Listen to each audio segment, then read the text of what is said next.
I think we'll start at this point in time. Thank you again for all being here. My name is Bob Totten. I'm the Executive Director for the Shawnee County Historical Society. This is our first fall Zoom seminar.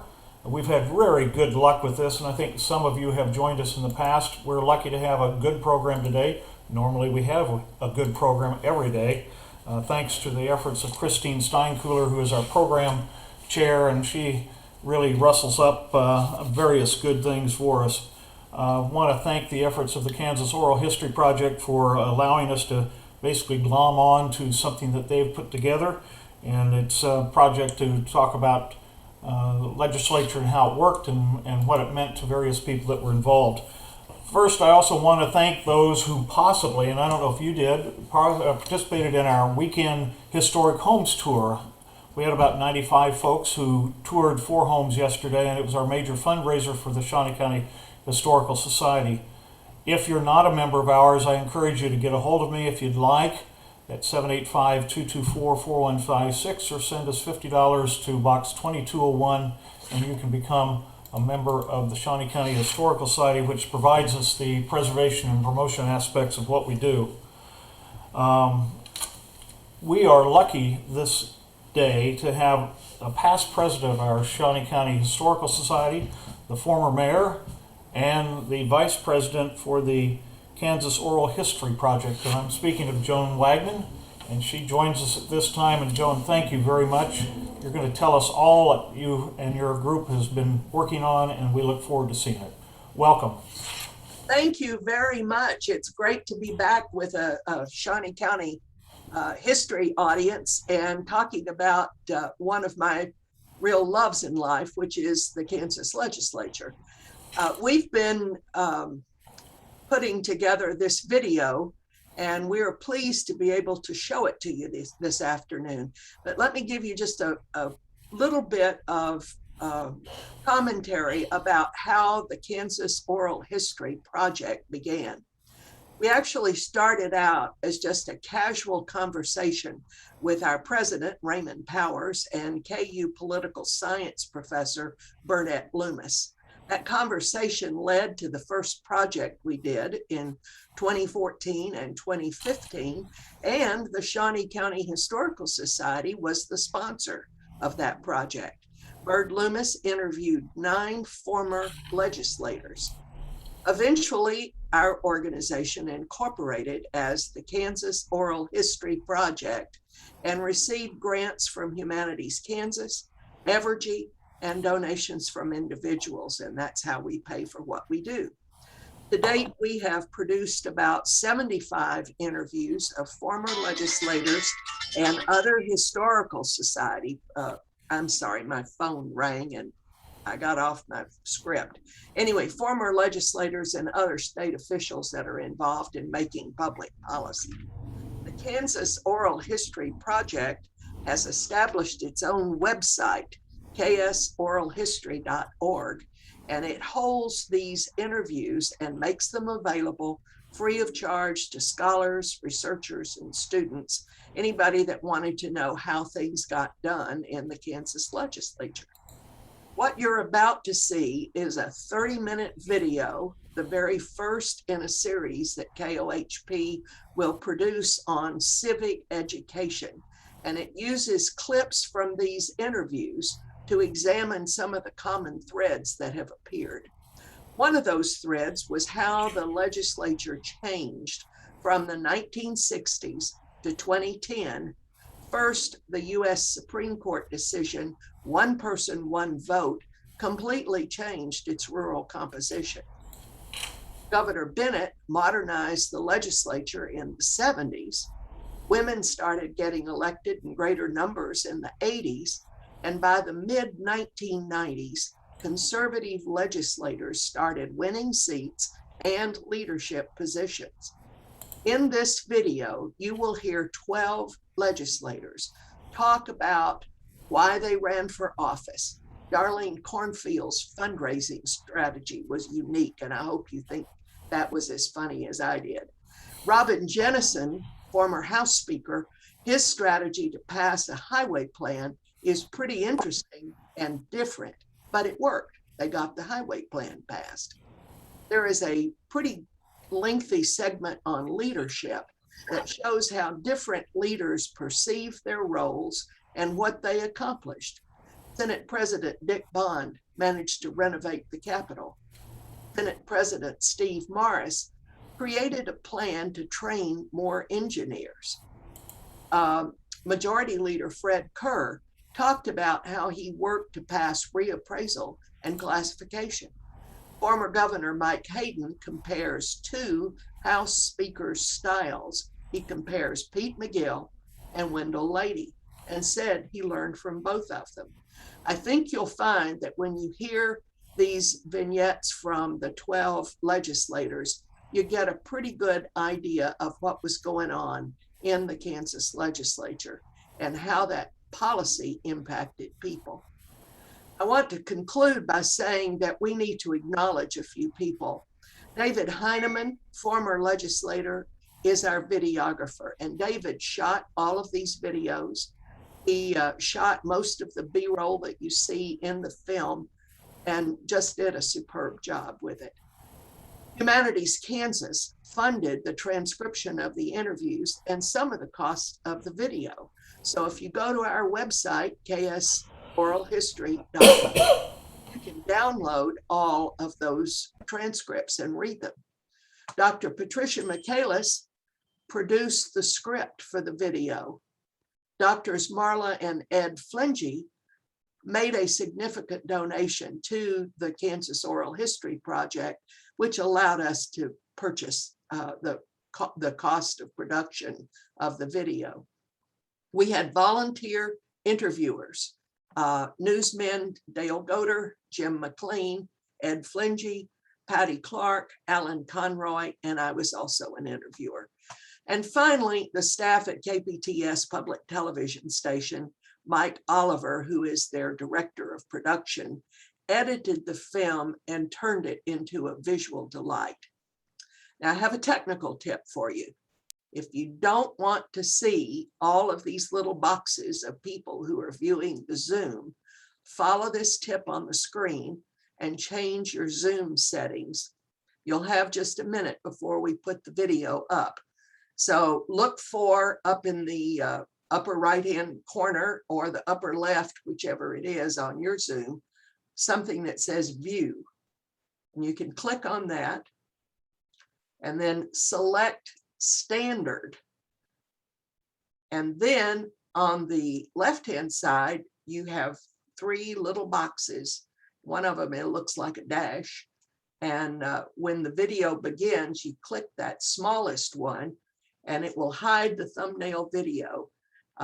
We'd also ask you, please mute during the video presentation. Okay, I think we're ready to see the video. I hope you're as excited as I am.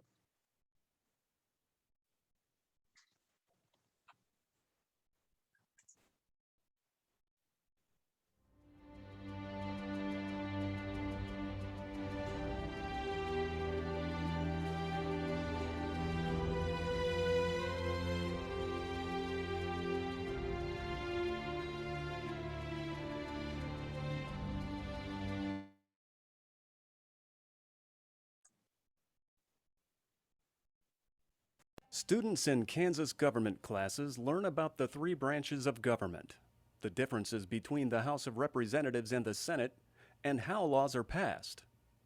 This gives them an understanding of the process for making laws.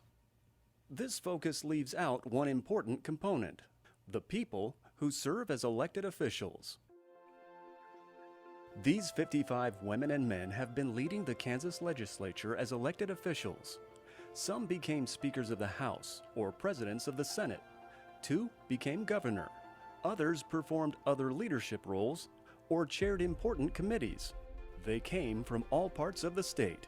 38 were Republicans, 17 Democrats. 33 men, 22 women. Their interviews provide insight into their motivations for running for office. The Kansas Oral History Project has been collecting their unique stories because their voices and actions have shaped our state's character.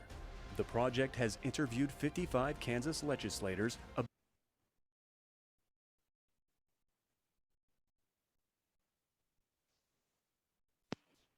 I just got an indication that the video is not showing correctly. Is that the case, Joan?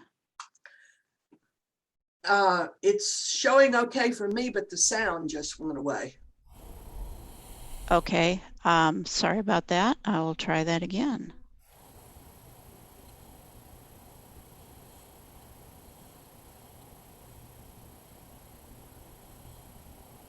About their impact on life in Kansas. They continue to influence our lives today and will do so in the future through the public policies they helped create and shape. I had a great life because I got to do what I really enjoyed, which was being out there running the cattle. And I didn't like driving a tractor, but I did enjoy agriculture.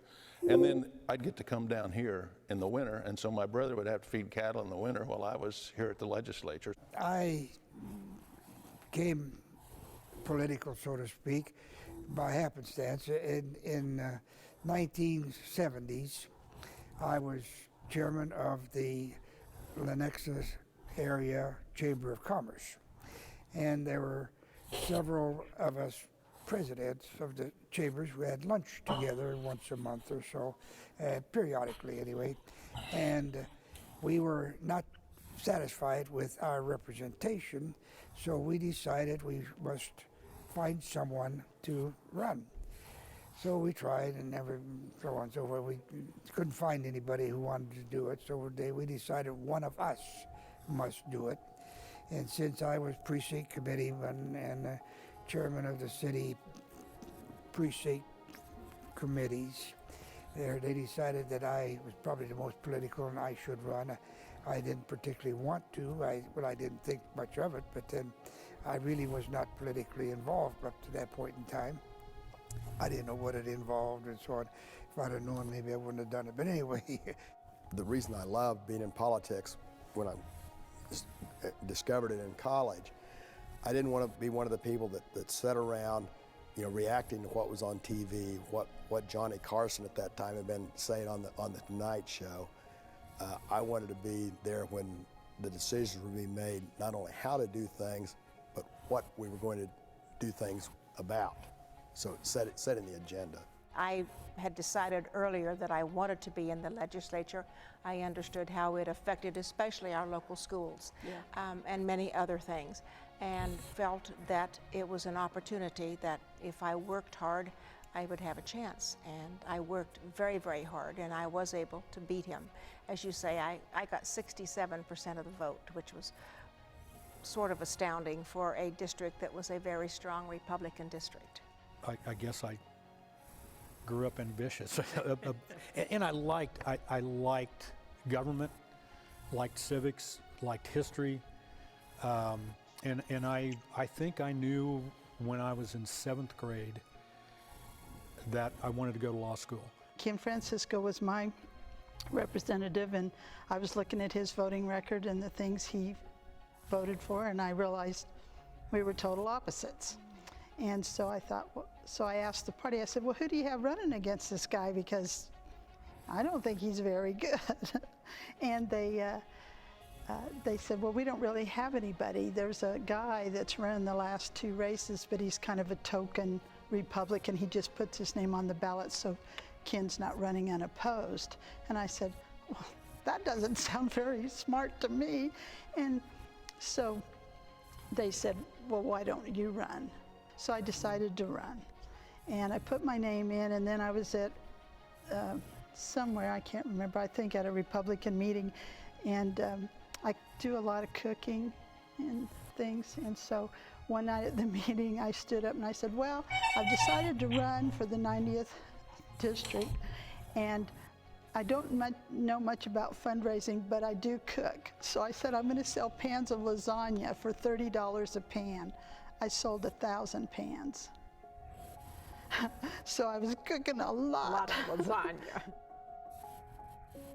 Now that we know more about what motivated these legislators to run for public office, what did they accomplish?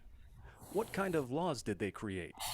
What was their impact on public policy in Kansas? Listen to Senate President Richard Bond from Johnson County, Kansas, describe his role in the renovation of the state capitol. When I became president of the Senate in 1996, Right.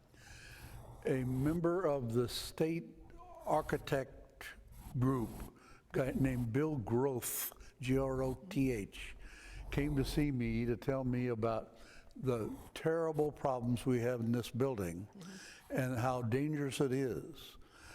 Bill Groth said, you know, if you're on the fourth or fifth floor of this building and a fire starts on the first floor, you'll be dead in 5 minutes, because this center part of the building will just take the smoke right to the top.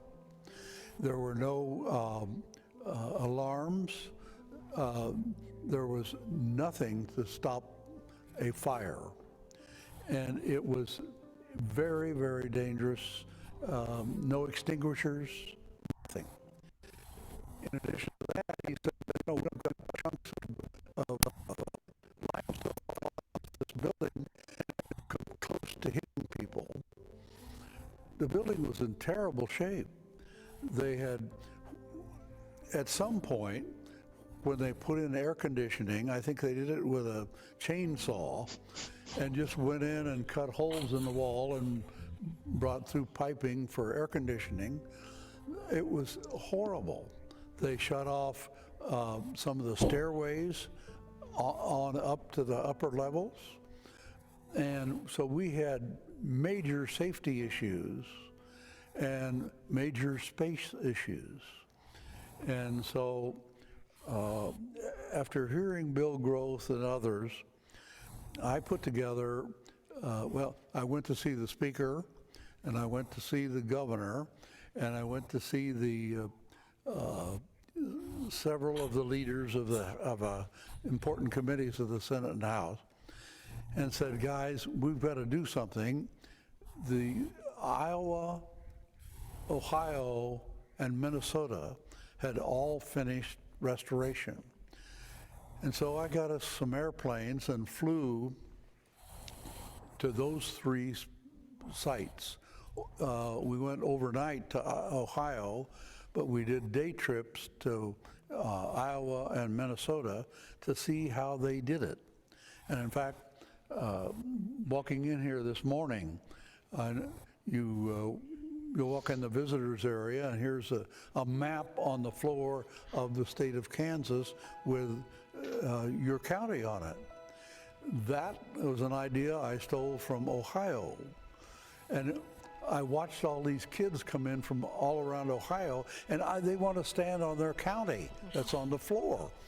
And then in Ohio, they had a little classroom, and when the kids got off the bus, they went into it and sat down and had a video that said, this is what you're going to see. This is what the Capitol is all about. And I said, we've got to have that. And so many of these things we stole from other states. For example, when you and I started here, if you wanted to hang up a picture, all you needed was a hammer and a nail, and just hammer it into the wall and hang it up. I hope they still prohibit that, because after a few dozens of years of that, things look pretty bad. And so we were able to put together, and Dave Kerr was a big help in the funding of that as chairman of the Senate Ways and Means Committee. And we were able to come up with a $50 million appropriation for the first tranche of funding for a new building.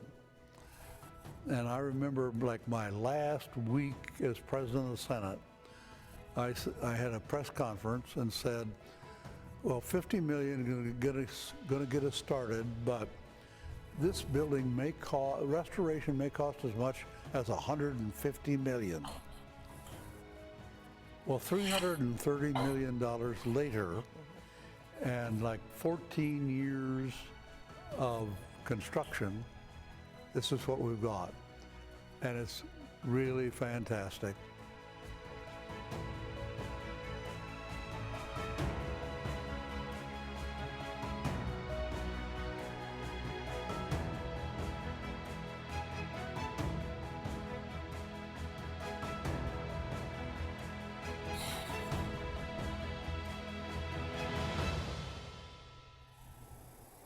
There are many strategies for getting a bill passed.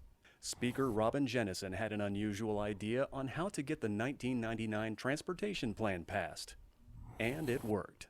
That was interesting because what we did, and all governors do it, and nothing against Governor Graves, but when they present their budgets to the legislature, there's some hokey numbers in their budgets, and they all do it. Governor Graves did it too, and we had a meeting that was Governor Graves and President Bond and me talking about the highway plan, and the governor said something that I'd like to do this, but it's not something that I'm going to fall on a sword for. And it wasn't in his budget, right? It was outside of the budget? It wasn't in his budget at that point. And so we decided to do it, but he wasn't going to help much, basically, was what it was. I mean, he wanted to do it. He'd had a good 4 years. I think he'd just gotten reelected. And so it wasn't going to do anything for him. And anyway, so I told him, I said, well, let me pass it over at the House first. Because I think President Bond actually said, well, we'll run it out of the Senate. And I said, no, let me do it over at the House first. And he said, why? And I said, well, because I'm going to pass it without a tax increase. And Governor Graves said, how are you going to do that? I said, I'm going to use your numbers. Oh. And he said, well, that won't work. And I said, it'll work as good for this transportation plan as it did for your budget. So we did. That first transportation plan that came out of the House had no tax increase. I think it was a 7-year plan, but I can't remember the years on it. You obviously allowed some bonding in there. No bonding. No either. bonding. It just pay as you go. It was pay as you go. Used his numbers, and the idea was we would pass it the first time that way and get votes, which we did. Yeah. And then so then it would have a little momentum. Yeah. Right. Well, then President Bond, he had Vidrickson over there. You knew they could pass a transportation. He's got a highway named after him. So we passed it that way. It goes over to Senate, and they pass a more reasonable transportation plan, and it goes to conference. So you're acknowledging that the bill you passed wasn't all that reasonable. It wouldn't have worked. But it didn't need to work. It just needed to get enough votes to get out of here. Get on the move. We did it, and then the Senate passed a plan, and then we went and really negotiated from there, between our plan and their plan, and got one ready and passed it. And we would have passed it because it was good for Southeast Kansas. Governor Graves got a little nervous about it, but yeah, that's how we passed the 99 plan.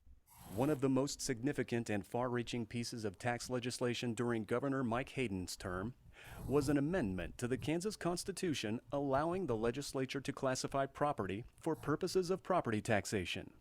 Here, Senator Fred Kerr Pratt recalls why classification became the solution to protect homeowners and farmers from huge property tax increases. I do know that as far as reappraisal goes, and it was controversial and it was difficult, but the case was made that our appraisals across the state were out of balance. And so whether it was the Board of Tax Appeals or the courts, we had to change. We had to reappraise. And John Carlin was right when it comes to homes and farmland. What the market price is doesn't connect with the value.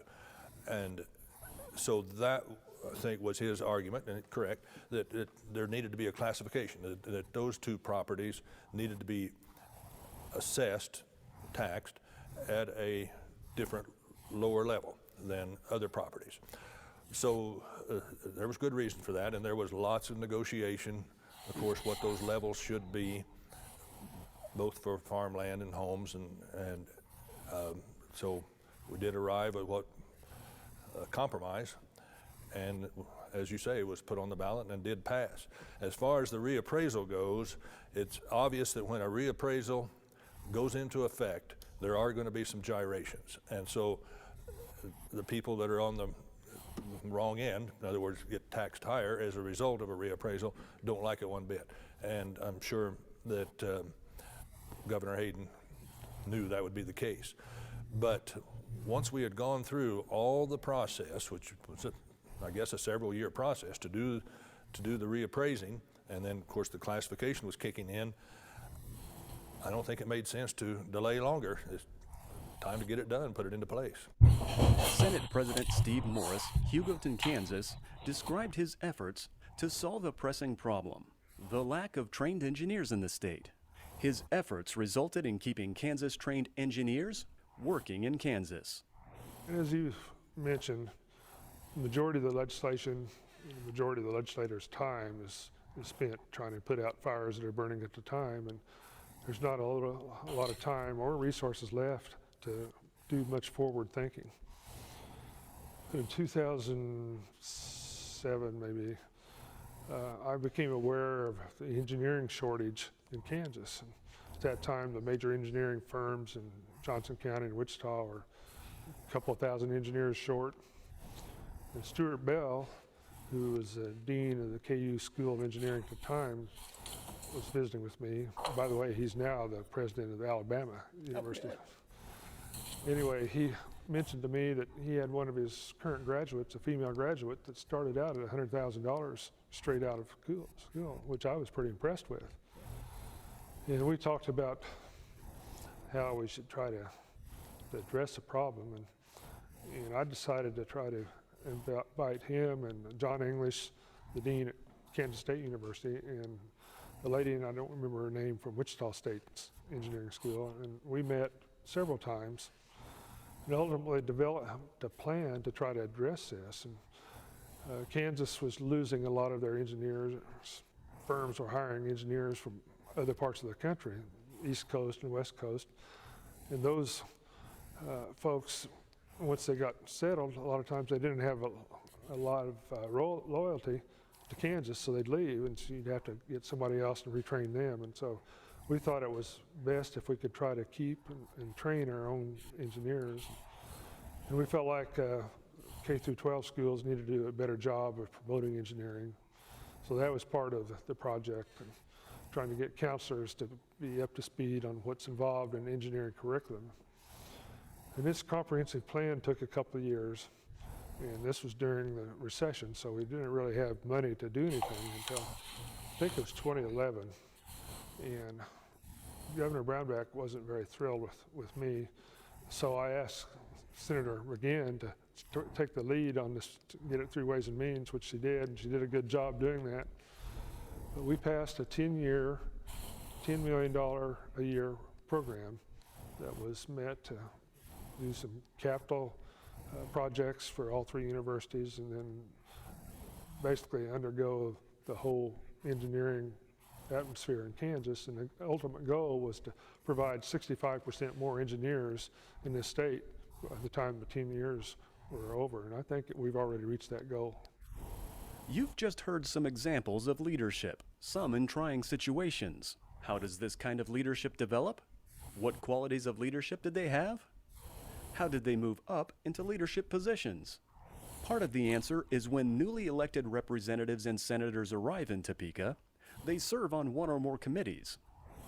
They learn how the process works. They become familiar with the issues and observe the qualities of effective leadership in their colleagues. A number of the project interviewees held one or more leadership positions. Here are some of their observations on leadership. When I became leader, I'd seen some speakers who maybe tried to flex too much muscle from time to time or tell people what to do. I always tried to remind myself every morning I couldn't fire anybody. You know, I worked for the caucus, so you better be careful. Be a good listener and be careful what you say.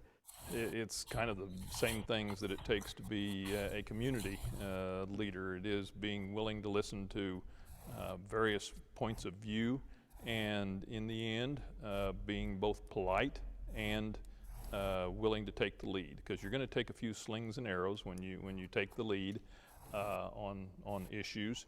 You need to be well grounded before you take that lead. You need to understand the issue well and be prepared to defend that position. Not defend to the point where if you discover that there's new information that you should have taken into account, that you're unwilling to come to a different conclusion. But you have to be willing to absorb a few slings and arrows, and in the end, I didn't find it to be all that difficult. Governor Mike Hayden, in his oral history interview, compared Speaker Pete McGill and Speaker Wendell Lady as legislative leaders. Well, they each had a different style. Pete was one of the last of the dinosaurs. He was the old-time speaker. the power of the speaker in those days was awesome. The rules were such that the speaker essentially could rule with an iron hand. And that's not all bad, because he got things done, but it wasn't very collegial in that respect. Pete was of the old school, you know. His motto was, we got a lot of hay down. In other words, get the job done. You know, that's what his whole idea was. We're going to keep the trains running on time. We're going to come here, we're going to do our business, and we're going to leave. And he was of the old school. Wendell he's the only person to ever lead the Republican Party in the House for 6 consecutive years. Because, of course, he was minority leader for 2 years and speaker for 4. Nobody else has ever done that in state history. So that tells you something about what kind of leader he was. But he was, of course, a lot younger. He was a lot more visionary. Pete was of the old school, which isn't bad, but he did it his way. Wendell, he spread the power, so to speak. He relied heavily on his committee chairs and expected them to do the job. Once in a while he'd say, now this is what we're going to do. Pete McGill said that every day. You know, this is what we're going to do. Wendell would say, all right, what do you think we ought to do? I learned from both of them. There's a time when you have to take the gavel and you have to say, this is it. You know, we've had enough. We're going to move ahead. There's other times when you have to let everybody have their say. And so I learned from both of them. The majority leader has to keep this place running day to day to day, has to be able to whip votes, understand who's where on what issue, and so you really do need the full faith and confidence of your caucus at least, right?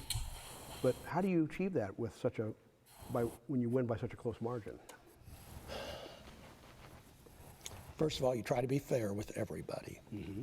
And I was kind of a no surprises kind of guy. I hate to say not everybody in the Senate was a no surprise, but I think if you be open and honest, and we had 3 parties in the Senate, there was no doubt about it. We had 13 Democrats, we had 13 conservative Republicans, and we had 13 moderate Republicans. Then we had that one person. So consequently, in what you did, and on many issues, I had more in common with Anthony Hensley than I had with many of my caucus. Right. And that's how you got things done. It was a juggling act.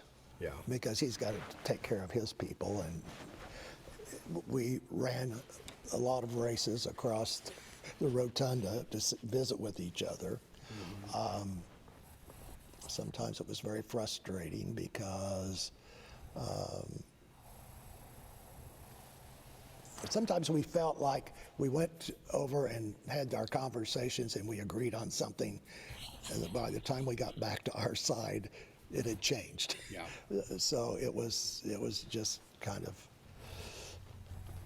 and maybe it's good because then you meet someplace in the middle. Maybe we were too radical on some things.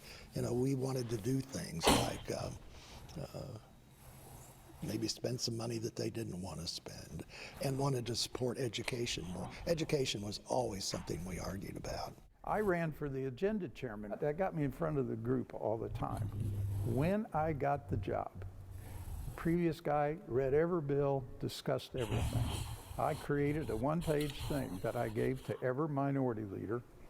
Their job was to report on the bill. I didn't have to read any bills if I didn't want to, but Bill Ridden would do education, so they all participated.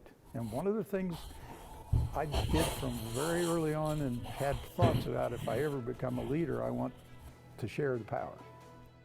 Today's program has focused on the people who made up the Kansas legislature and who served in the last part of the 20th century.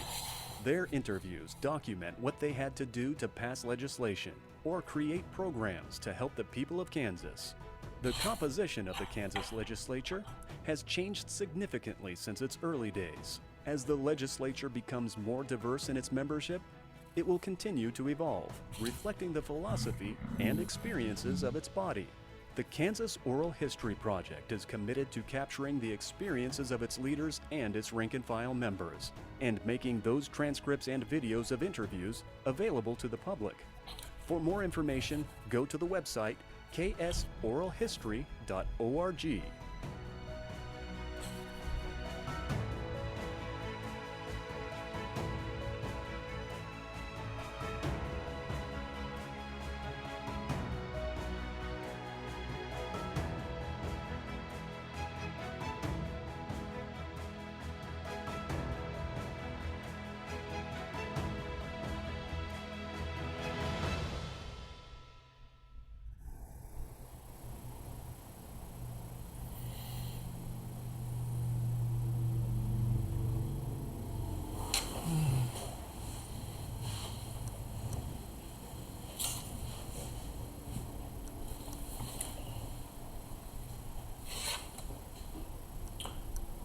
Joan?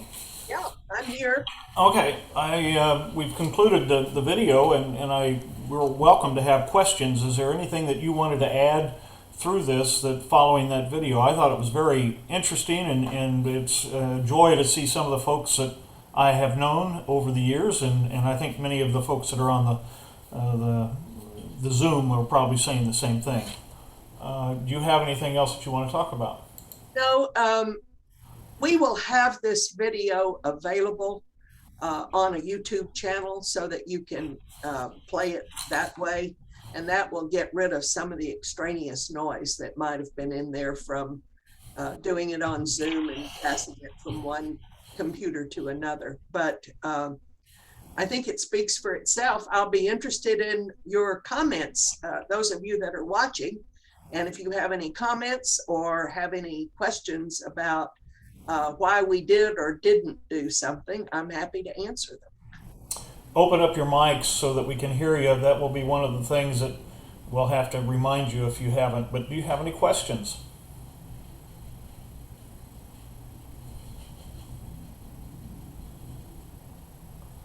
Christine has one, it looks like. Yes.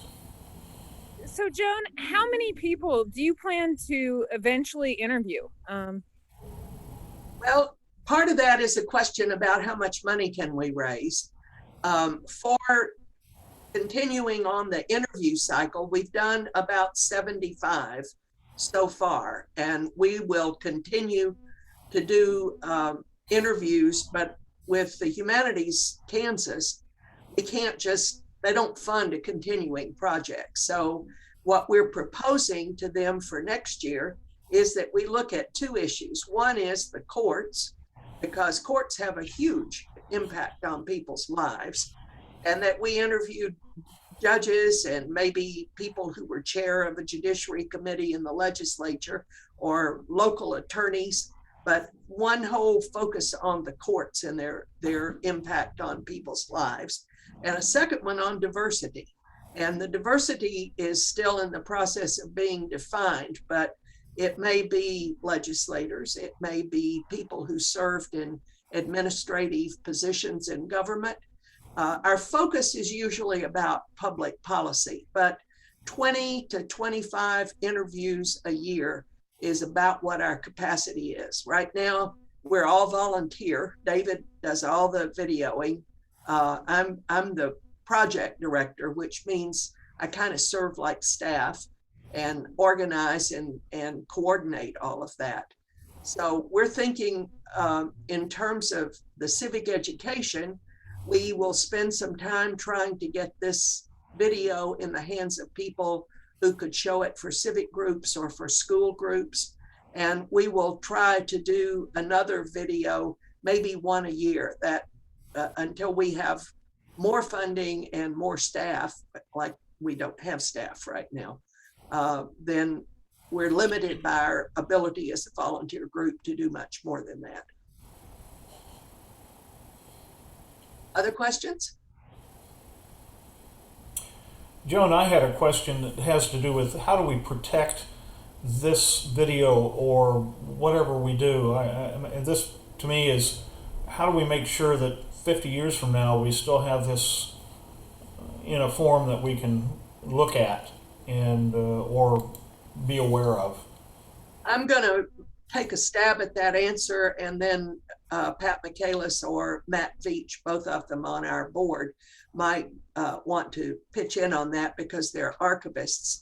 By giving all of these materials to the Kansas State Historical Society, that means they will, as their archivists there, will migrate these to whatever platform or medium would be most appropriate to preserve and protect. And that, of course, is a problem when you, do things in 8-track tapes and then turn them into cassettes. And we try to use the most up-to-date technology that we can, but the backstop of that is to have the Historical Society be the group that continues to migrate that and keeps it in their archives. Pat or Matt, do each of you want to add to that? This is Matt Beach. I'll just comment on that. Joan, that was excellent. That was exactly what the Historical Society will do. I'm the recently retired state archivist, and Pat's the state archivist right before me. And we both spent much of our careers putting in place a digital preservation program for the Historical Society. And they're continuing with that, and it's based exactly on what you said, Joan. It's just moving that technology from one generation to the next generation to the next generation.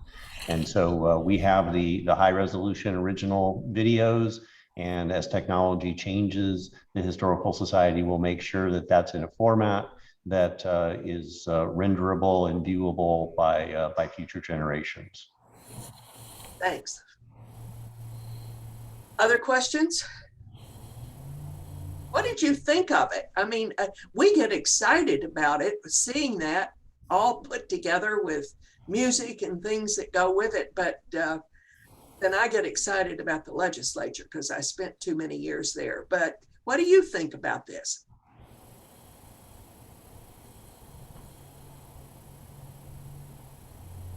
Total silence. Well, I know that we interviewed more men than women, but we did a series of women because from 1904 until about the middle of the 1970s, there were never more than 4 women who served in the legislature at any time. Sometimes it was just 1, sometimes it was 2. But in the 80s, things began to change. Women began to run, and there were a lot more. There was a lot more interest in sitting in the legislature as well as running for office.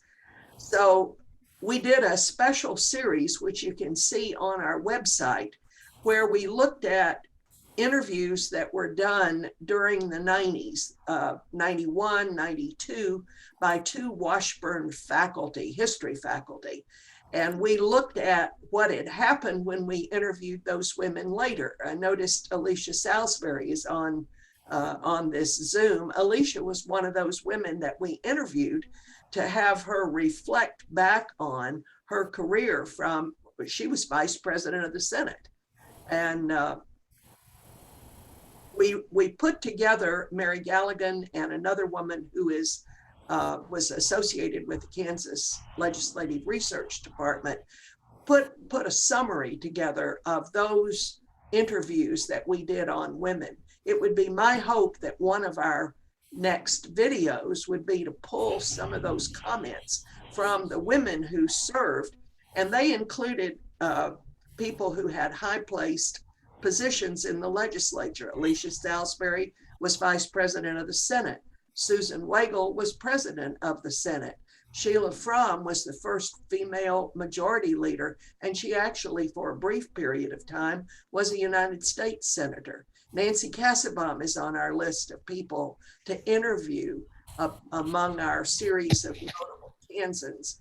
So we will keep expanding this, and we will try to respond by providing materials and summaries of interviews that are useful to people for civic education and for teaching in whatever method that might be. We had a segment on Susan Wagle in the script that we wrote, but evidently we hit 30 minutes before we got to Susan, so it wasn't included in the video. But I'm sure we'll do another video, and we will take a look at some of those things. It's a rich trove of information on our website, and there are mirror copies at the Kansas Historical Society of everything that we've produced. So, or at least will be very soon. So if you're interested in these issues, let us know so that it helps us produce things that are useful to the public. And we'll soon have it posted on YouTube so that we can provide that link so that you can access it at any time. Joan, there's another question here. Could you please talk about the process you used to decide what you included on the video? It seems like you looked in particular at getting strong anecdotes.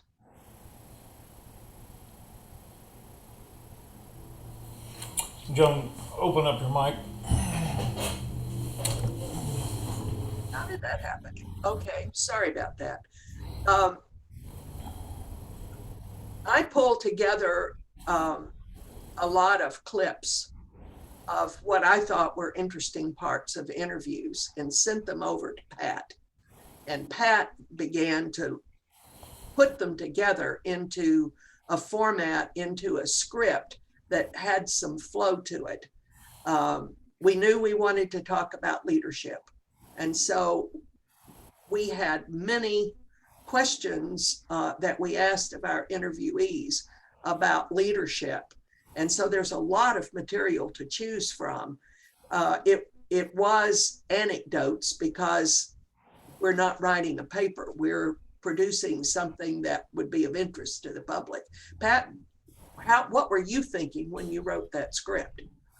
I was trying to think of things that would be of interest to the public and not, we had several things like leadership, why they chose to run, motivation, that sort of thing. So things that would relate to the general public and not be overly academic.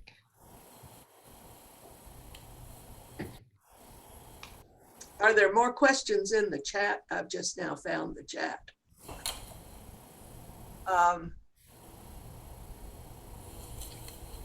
Diana Siegel said that she wants to be able to send it to a relative who would be interested in architecture, but hasn't been able to visit the Capitol. As soon as we get it posted to a YouTube, you will be able to access it from YouTube, and they can sign on anywhere if they have a Google or have an internet connection. And if you're on the Shawnee County Historical Society distribution list or the newsletter distribution list, you will get that information. And if you would like to be on our Kansas Oral History newsletter list, just go to our website and contact, and you can sign up there. And we'll be sending that out quarterly.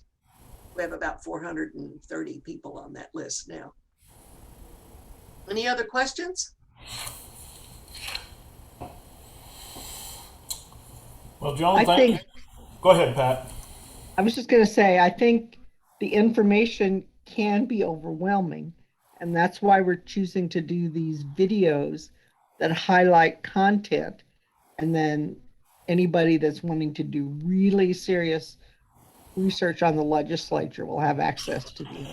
But for the average person, we need to make it a little more accessible. You've been a great audience. Thank you very, very much. And for the members of our KOHP board, Dwayne Gosen is with us today. Mary Torrance, who is a reviser of statutes. Matt Veach, you heard from Matt when we talked about digital issues. David Heineman is on there, and he is our videographer as well as a 30-year veteran of the legislature. You've heard from Pat Michaelis, retired archivist. Jack Wimpy is there, a retired legislator. And who have I missed anybody? And Raymond Powers was on here. There's Raymond. Raymond Powers is the chairman of our board. It's nice to see all of you, and thank you so very much. Bob, thanks for letting us do this program. Christine, thank you very much for the work you're doing with the Shawnee County Historical Society. Well, this was very interesting and very informative, and we'll keep track, and I'm sure that Pat and you and others will keep us informed of things that maybe you want to share with us in the future. And thank you for your time and effort. We'll continue to watch.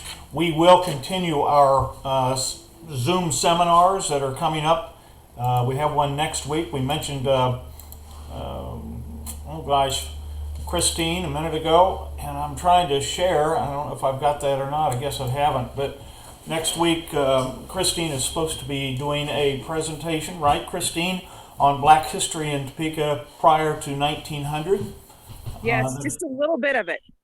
You know, you can't get it all in an hour, to Bob. Okay. We also have Rick Peterson on October 31st about sports on the top 25. I'm not sure exactly what 25s there are, but November 7th, Elizabeth Taylor on Chester Woodward. Don Chubb on the 14th on women in Topeka history, and Kate Hastings on the use and preservation. I believe this is Frank Lloyd Wright's building out in Scottsdale, Arizona, if I recall. And Kate was for 20 years the events coordinator for Talliaison West, and she has recently retired back to Topeka. And we thought that would be interesting to share her experiences as they were in taking care of that project. So those are the things that are coming up. We appreciate you being with us today. Thank you again, Joan, Pat, Raymond, Mary, Dwayne, whoever else that was involved, David, for all the efforts that you did today. So have a great afternoon. We still have some of it left, 73 degrees still in Topeka. So have a good afternoon. Thank you.